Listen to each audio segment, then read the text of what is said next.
Hello, hello, hello, and welcome to another episode of Getting Unstuck with Misfits Unplugged. We are helping highly motivated hustlers achieve success and overcome career hurdles. We're two minority women with a combination of street smarts and corporate America, bringing simplified business concepts to everyone.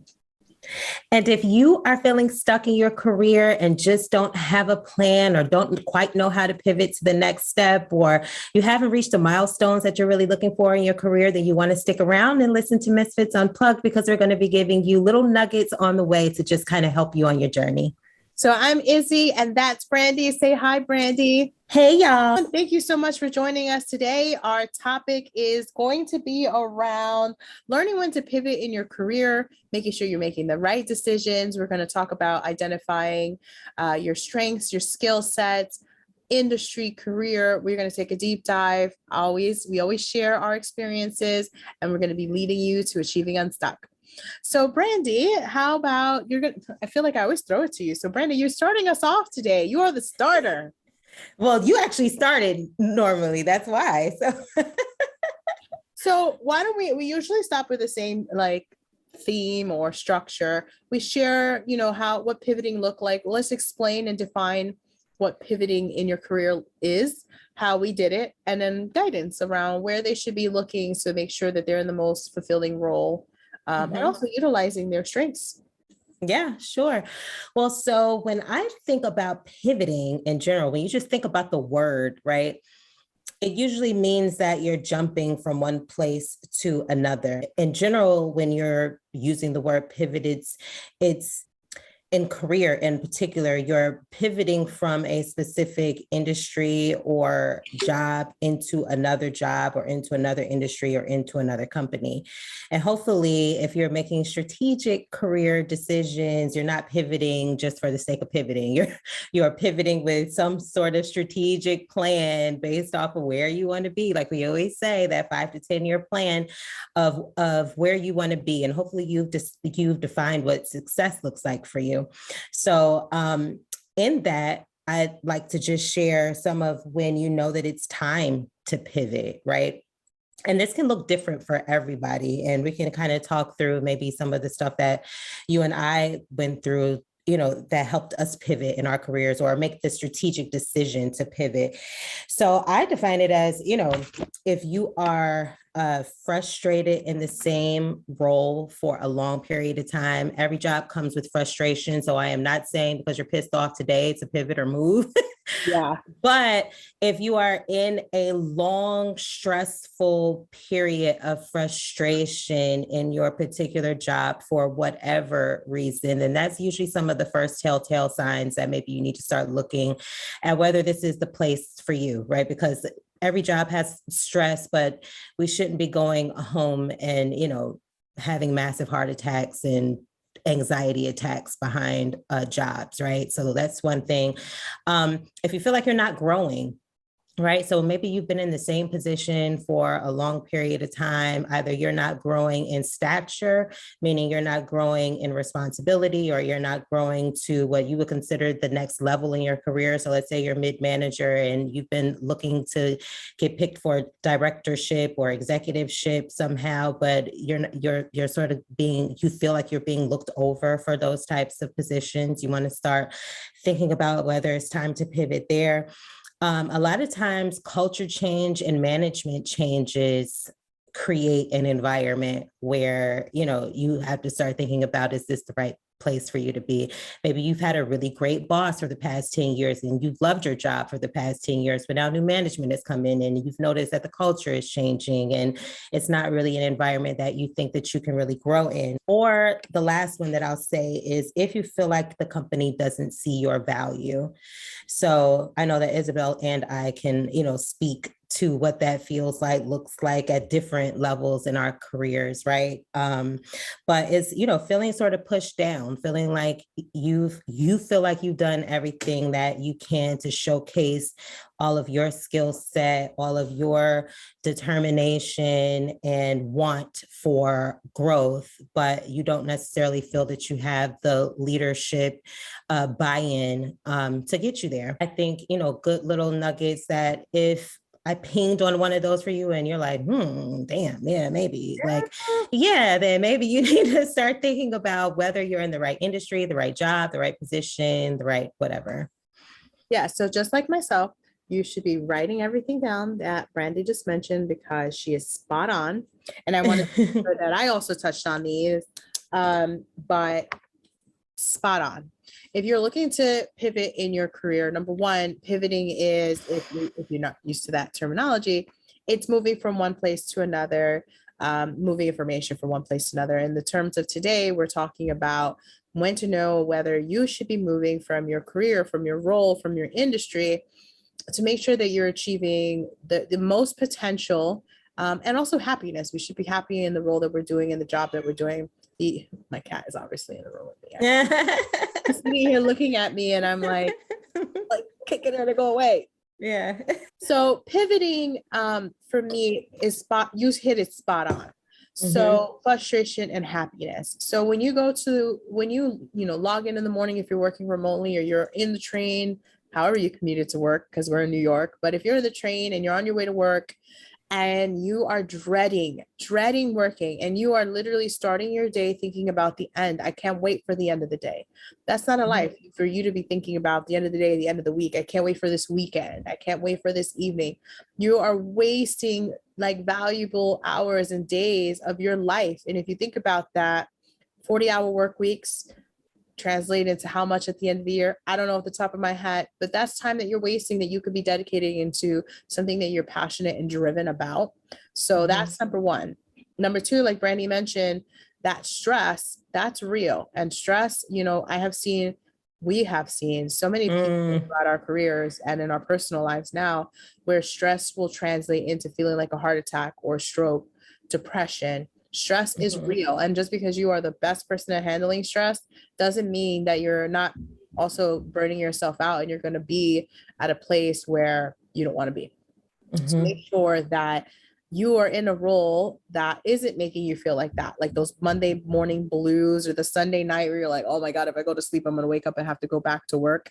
Yeah. Everybody has been there. And if you haven't been, congratulations. No, right. There, but it's really like not a good place. I wrote down relationships because like you started talking about management and the change, and that's really important. If you're in a role, like I've been in different companies where I have relationships that are now friendships. Brandy is an example of that, and I have a few others, or many others that I have met that have translated over into personal relationships. I mean, these are the people you spend 40, 50 hours a week of your life with. You spend more time with coworkers than you do at home. So what do you want to work at a place where you actually like the people that you work with? So relationships are really important. Sometimes it's a small firm, I'm talking to everyone, from, one person to 100,000 people, companies. You want to work with people that you enjoy, you have relationships with. You don't want to go into work and feel unhappy. So pivoting from your career equals happy. Getting away from this. In addition, the culture and the environment, more so now that I've been in this industry, or I've been in my career about 20 years now, culture and environment are important to me. And that ties together to everything else that we're talking about: stress, frustration, unhappiness, relationships. If you are in a toxic work environment, then in any type of toxic work environment, look for something else. We're going through the great resignation right now, right? There's a million different opportunities out there for you in different industries. Take a leap of faith. Don't work in a toxic environment because you think that you cannot find something better. And we believe in you. You can. Reach out to us if you're stuck somewhere and you don't know how to pivot, but make sure you're not, at a minimum, not working in a toxic environment. And then the last thing that Brandy, you mentioned was about growth and being overlooked, and we can spend some time there. So I won't babble on. But you had wrote about holding us back, and I have wrote down, nobody can hold me down. I got to keep on moving. So, so my genius right there. So I will keep throwing it back and forth, but I think that growth and being overlooked, especially as we start this podcast off as two minority women, with a combination of corporate America and street starts, We were Yeah. definitely overlooked.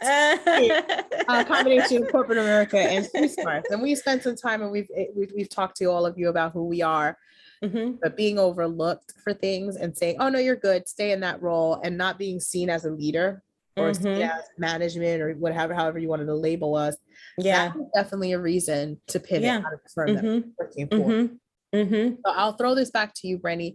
Why don't you share, what does that mean for you? Like what the impact of being held back was for you in that mental state, and the difference of when you pivoted out of that environment, how impactful it has been. Well, so that's a really good question because as you were talking and explaining your piece, I was thinking about, okay, so should we talk a little bit about the right way to pivot? Because I think that speaks to kind of who I am, right? So, I'm all about being strategic. I'm a planner. I don't jump at anything for any particular reason, but that's my particular personality. And I don't necessarily prescribe that to everybody because everybody is, gotten to where they are in different ways and shapes. For me, I think that being strategic in how I pivot, and particularly how I pivoted to where I am, had a lot to do with all of the work that I had put in up to that point. So in all honesty, when I was thinking that I was being held back because I didn't think that the company that I was with saw my value, I didn't realize how much of that was me holding myself back, just in my comfort zone and just being fearful. Like most people would have said, in fact, now that I think about it, a lot of people said, like, why are you even still in this job? Like, you've been here for almost 10 years. Like, I got 3 degrees, mad, designations.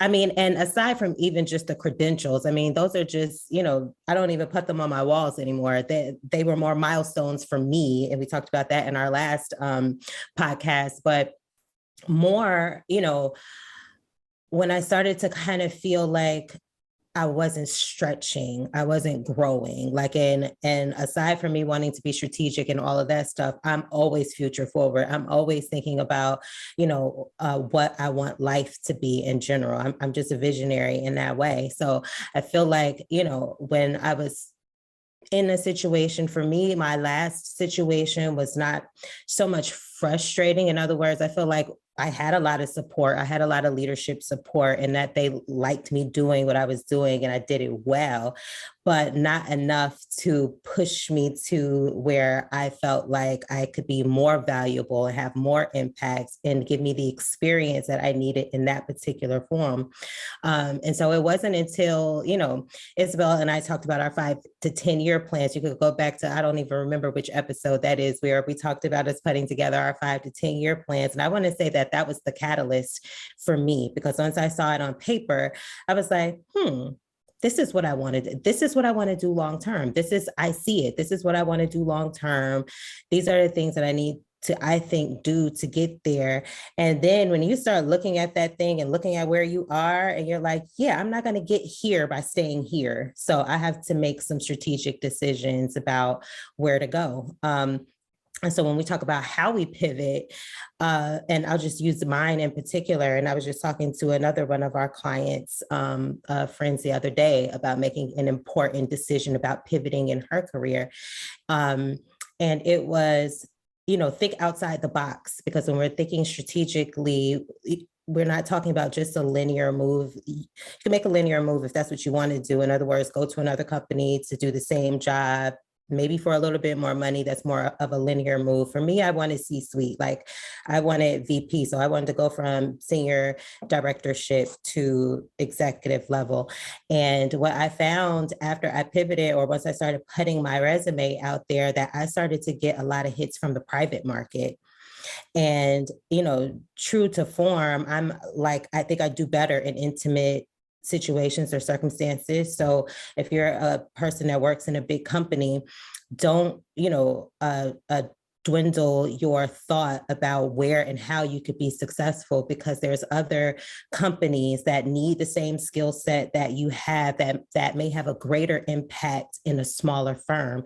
And I tend to think that smaller firms have less red tape. So there's not a lot of people that you have to go through in order to get to the next level. It's just a matter of getting up, showing up, and, getting the responsibility, as long as you're getting, paid what you feel is fair. Right.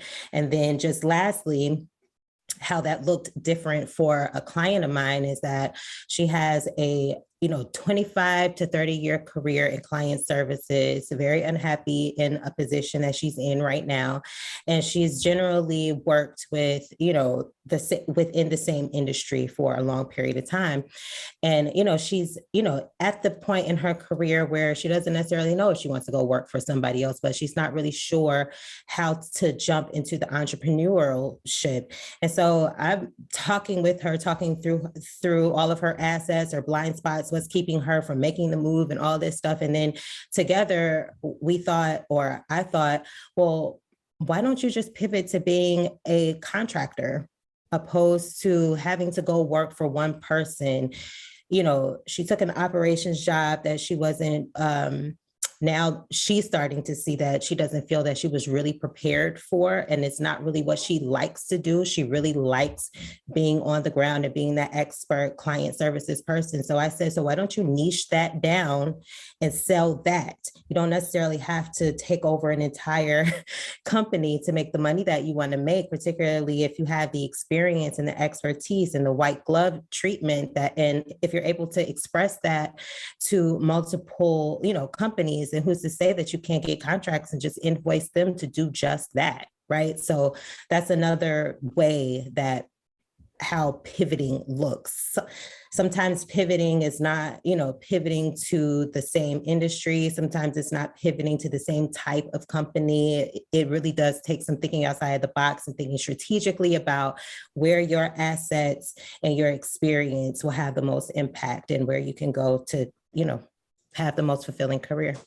So you mentioned really good points, and taking all these mental notes of different things that you're saying, and pivoting because of underappreciation in your role or undervalue is a really big one. I think that anyone will resonate with when they're thinking about pivoting, because if you're happy in your role, you're not thinking about leaving.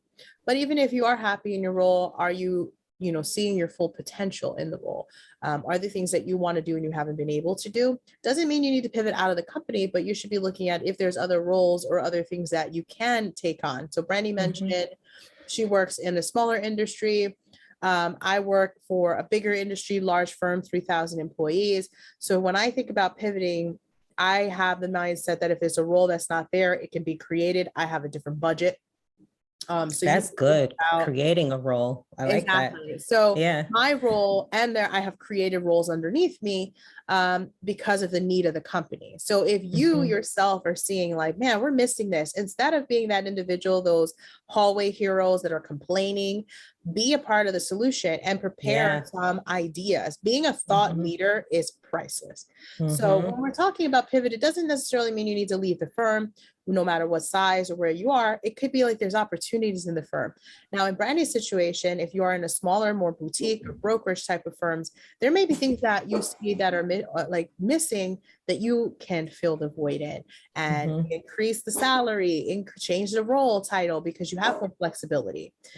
So think about it that way as well. So we talk about pivoting not just in your career, but also in the role and the responsibility. So pivoting doesn't have to be a negative conversation. Right. That is the first thing that we always think about and we're addressing, but also there are some positives to it, because pivoting in the role that you are in, well, if you're a lifer, if you like being in a company a long time and you don't want to leave, we're talking to you too. Here's some opportunities that you can take on in conversations, and we can spend more time talking about that. But identify the problems, identify solutions, and create opportunities is really important.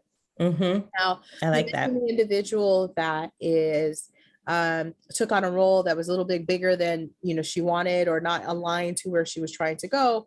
And since I know who you're talking about, I'll take a step back and also remind everyone that we're all individuals. you have to, the self-reflection and self-awareness process. What makes you happy? Where do you want to be? Sometimes being strong A alpha women, we are all around each other, and maybe your group looks different than mine. And, we motivate each other, and you're like, man, that sounds great. I want to do what you're doing. Take a step back and say, what is my strength and where do I want to go? Because we all have different skill sets and life paths and things that we enjoy. We're all very different. You and I have a lot of things in common, but we also have a lot of things that are different. Yeah, for sure. But what we've done really successfully, we say, I like this. This is where I'm growing. And you said, I like this. This is where I'm growing. And now we have these, career paths, and now they're coming full circle for you and I to work. So if anyone is thinking about pivoting outside of their career, outside of their industry, make sure that you're pivoting out for the right reasons.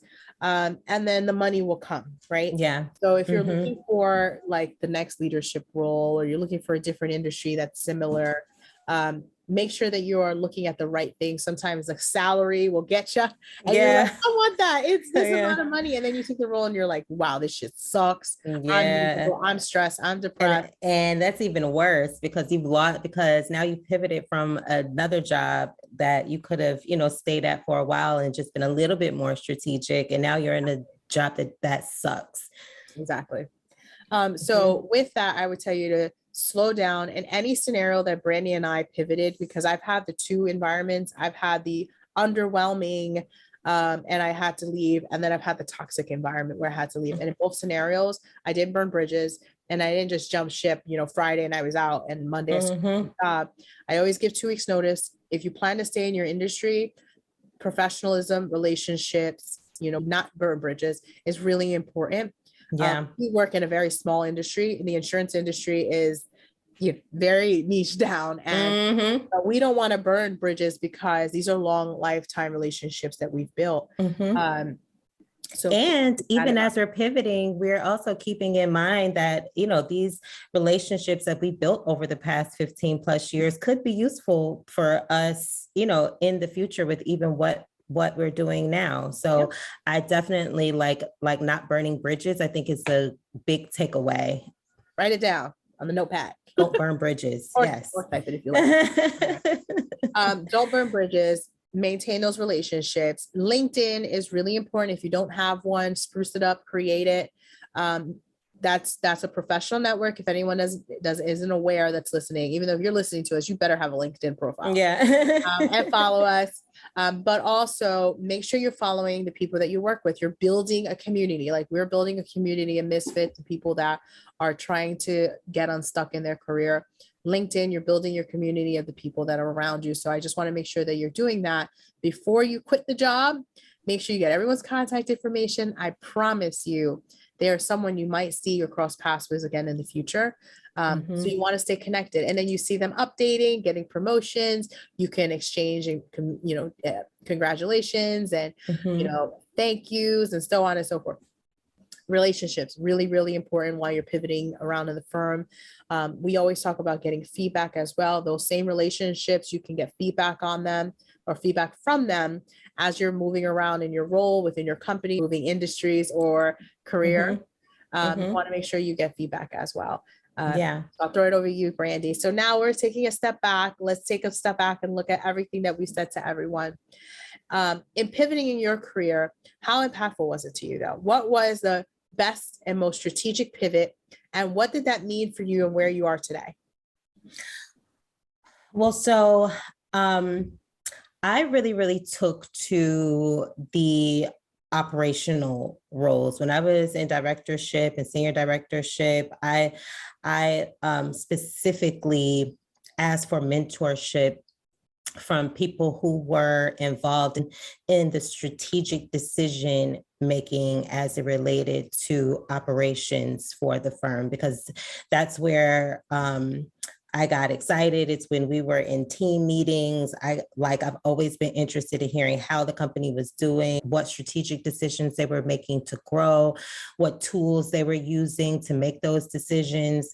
And luckily, I had somebody in leadership that took me on towards the end of my stint with the company that I was with. And I mean, within a very, very short period of time, and mind you, I had already gone through all of my schooling and all of that stuff, but this is where, you know, building relationships, asking for mentorships, staying open to opportunities and things like that can really, really help you, and school will not teach it to you, right? So I really got the chance to learn about operations and how it really affects the strategic growth of companies. And so that's what I wanted to do. I eventually wanted to move up in the company that I was with and start making some of those decisions for them. But when I made the decision to move, the opportunity just came about because I was able to pivot into a smaller firm that needed all of the experience and information that I already had. They needed my 10 years of experience of, you know, driving pipelines. They needed my strategic experience in creating support systems and jerry-rigging data systems to get information out of them in order to make those strategic decisions. They needed my experience in creating dashboards that allows them to see things at a snapshot, which allows us to focus on things that are strategic to the company's growth. And I don't know that had I not pivoted into a smaller firm like that, that I would have gotten that opportunity so quickly. And so that's the impact. It was really being able to jump, like really seeing where I wanted to be and being able to pick up on the because the job that I applied for wasn't even looking for me. It just so happened that I talked myself into, like Isabel said, creating a job, just because during the interviewing process, I'm asking questions about their strategic growth and about their turnover and about all of these things that have made the CEO say, she's thinking about my business different than the person that I thought would have come and applied for this job. So I literally talked myself into a position, created a position, and the impact was just that, me being able to take all of my experience, all of my assets. There was 2 points in my career that I found to be the most pivotal in who I am, even as a leader and as a person. One, I was in a very toxic work environment, and this guy to this day is like to me. I interviewed for the role that landed me to working with you, but I had interviewed for it, let's say in February. Apparently they were waiting to like get someone out to get me in. So I kept this individual's like business card on my desk from February until June. I got the call. I want to say it was June. I don't remember the dates exactly, but it was months later. And I just want to say, when you believe in something and you put that energy out there, the job I wanted, because it was a great interview, sounded like a great firm. And then I got the call back. And then when I joined the firm, I was there for 5-ish, maybe 5 to 7 years. I can't really remember the time frame, but that role really established me in my career as a leader. It gave me opportunities. I got to learn about my operational skills, my creativity. Like, I had so much creative freedom that I learned so much about myself as a leader and as well as a creative mindset. And then when I moved into the current role that I'm in, and I'm taking my leadership to, like you mentioned about C-suite, I'm taking it and kicking that thing up a notch. And now that's why I'm ready to pay it forward, because I have learned so much throughout my 15 plus year career that I want to pay it forward. But it was taking those leaps of faith, because just like you mentioned, that role that you jumped into was big, and the role that I jumped into was big, and there was insecurities, there was imposter syndrome, but we believed in each other, and plus we were the accountability partners to kind of rah and be our cheerleaders. Yeah. But we have faith. We did calculated decisions and moves, and it paid off. It might not, like the scenario we shared earlier, but that's a learning opportunity. A learning opportunity is still a success. Success, is what we're talking about. So Brandy, do you have today an inspirational quote you want to share, and then I'll bring us home? I do. So, the life that you want is on the other side of your comfort. Yes. The right life that you want is on the other side of your comfort. So that fear that everything that you want is on the side of fear. And if you're not feeling, that fear, then you're probably not growing. So get out of your comfort zone. Yes, take a leap. And obviously, if you don't have an accountability partner, we are that for you. As always, thank you so much for listening to today's episode where we talk about pivoting in your career, knowing when to pivot. Knowing when to pivot. Knowing when to pivot. Don't forget to hit the subscribe button if you're new here. We're on YouTube podcast. Please make sure wherever you're listening to us that you subscribe, you stay connected. We're building a community of misfits, and we know that you are the right class of people for us. So make sure that you are subscribing. Make sure that you go on to Misfits Unplugged, download our ABCD guide. That is our foundational course. That's where we set the framework of identifying or self-reflection for you to identify where you are, where you want to be. Sign up for our newsletter. We send out exclusive updates to anyone that is part of our newsletter only. And then last but not least, make sure that you go to Instagram under Misfits Unplugged. We're dropping knowledge bombs on a daily basis. You can feel free to engage with us at any time. We are looking forward to seeing you. And thank you so much for joining us today. Bye. Bye.